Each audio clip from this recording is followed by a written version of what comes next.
Feud. Kasama po natin si Stan ng Team Valdez. Nanalo po na sila kanina ng 100,000 pesos. Gusto po nila mag-uwi ng total cash prize of 200,000 pesos. At syempre, panalo rin ng 20,000 yung napiling charity. Ano yung napili natin? Boss. Boss. Yan po, boss. Now, it's time for Fast Money. Give me 20 seconds on the clock. Tara na.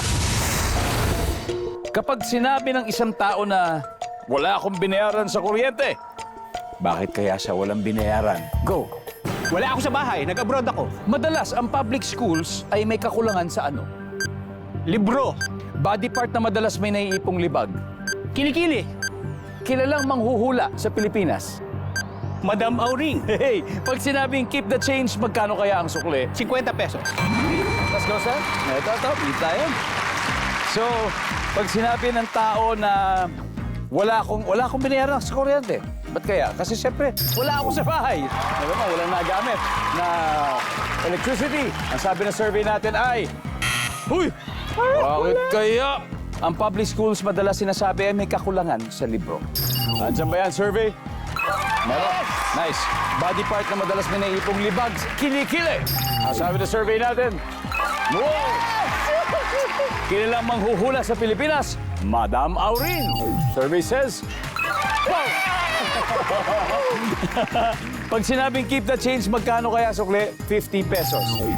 Ang sabi ng survey, wow! Okay. Medyo galante, medyo. Kaya, Stan, 82 to go. Let's welcome back Miss Yula. Miss Yula? Hula po ninyo, more or less, ilan kaya nakuha ni Stan? 50? Sabi ni Pamangkin, hindi. Good news, 118. So meaning 82 more points. Okay. Kaya. Okay, we will try. Good luck, Miss Yula. At this point, makikita na ng mga viewers ang sagot ni Stan. So bigyan niyo po kami ng 25 seconds sa orasan.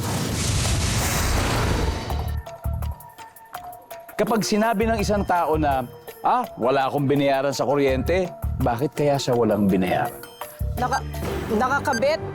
May jumper? Madalas ang public schools ay may kakulangan sa ano? Sa gamit? Sa school? Be specific.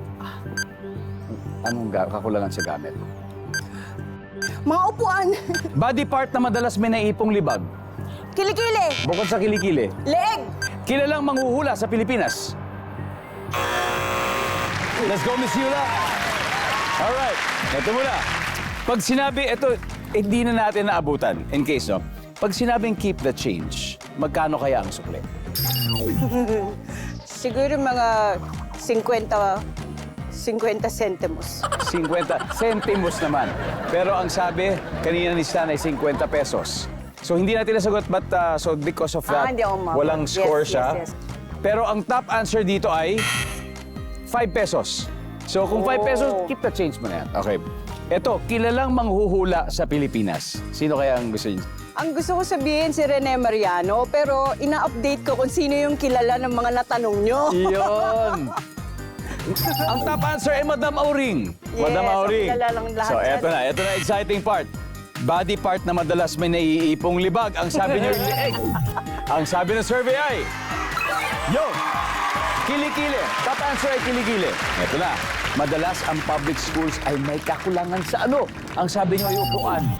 Ang sabi ng survey, 10 points. Ang top answer ay libro. Nakuha ni Stan.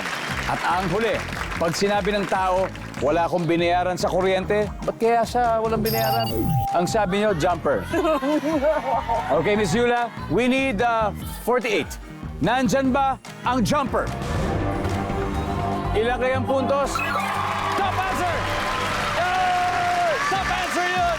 Sayang! Kinulang ng 3 points! Oh, pero ang galing. You got the top answer. Wow, wow. Congratulations, Team Valdez. Very, very close. Mag-guess ako ulit! Very, very close. Nanalo po sila ng 100,000 pesos.